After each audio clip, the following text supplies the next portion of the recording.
Hello, UnityPoint. This is the first time I'm coming to you since we've announced the requirement for vaccination for all of our team members. And I'll tell you, the feedback has been immense, and it's been a loud weekend, and a lot of you have expressed your opinions. I want to share with you some of the view that's been coming into my office and into our communications departments across the organization. You may be surprised, but overall, we've seen about a 3-to-1 ratio of positive feedback and people thanking us for issuing this requirement for our workforce. We're hearing from physicians, patients, and frontline workers most loudly. Now, I know not everyone shares that view. So I'd like to share one letter that's kind of representative of a lot of the feedback we're getting. This was sent by a nurse who works at Meriter Hospital. I'm sure that you are catching plenty of grief for your decision. I want you to know that as a staff RN, I wholeheartedly support the decision to require COVID-19 vaccines for staff. I've seen the heartache this virus has caused in the last 18 or so months. The trauma to me and my colleagues cannot be overstated. I am sick to death of people screaming about their rights to choose in regard to this vaccine. I have felt like my life and my safety don't matter. Their right to swing their arm ends when their hand hits my face. It is the same with vaccinations. Their right to not be vaccinated does not override my right to stay safe.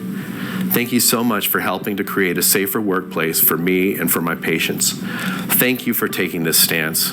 It means more than you know. As CEO of this organization, my number one duty is to protect our patients, and a close second is to protect our workforce.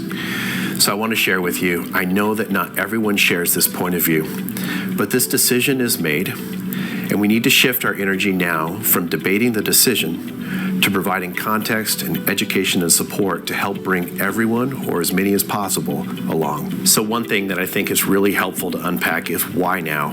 What changed that we had to make this decision now and couldn't wait for a full FDA licensure for these vaccines? So I've invited Dr. Dave Williams to answer that question. Hey everybody, Dr. Dave Williams, Chief Clinical Officer of UnityPoint Health. And I think the most common question that I'm getting is what's changed? And I think that's a really important question. The environment has changed dramatically throughout the country and here at UnityPoint Health over the past 5 to 6 weeks.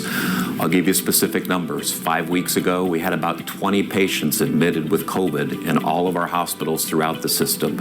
Today, that number is 117, and it continues to go up and has for the last several weeks. I'm concerned about this Delta variant. Remember, I'm a pediatrician, and this variant is particularly harmful in children. We saw this weekend the state of Iowa's intensive care units, both at the University of Iowa and Blank Children's Hospital, were closed because they're full. They're full of respiratory illnesses, they're full of COVID from other states, and that's the tidal wave that's coming to Iowa. We need to get serious. We need to protect our children. We need to protect our team members.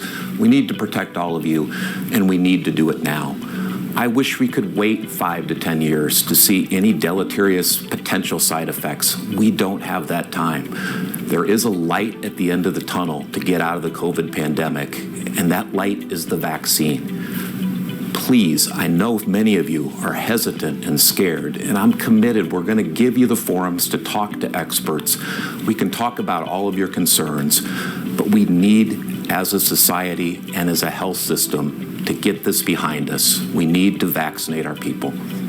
Thanks, Dr. Dave, for unpacking the context for why we had to make this decision now and signaling some of the support we're going to make available to people with specific concerns. For all of us, there's going to be an information portal opening Monday the 16th, and that's going to have a ton more information, including the process to file for exemptions and deferrals, as well as how to access education about specific concerns.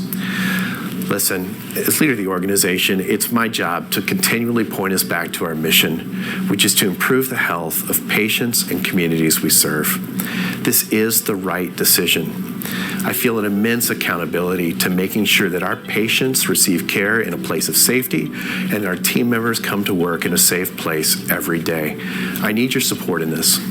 If you're ready to become vaccinated now, please reach out to your provider or email the email on this screen and we will help you schedule. If you're not quite ready yet, recognize you've got a few weeks until the policy becomes effective.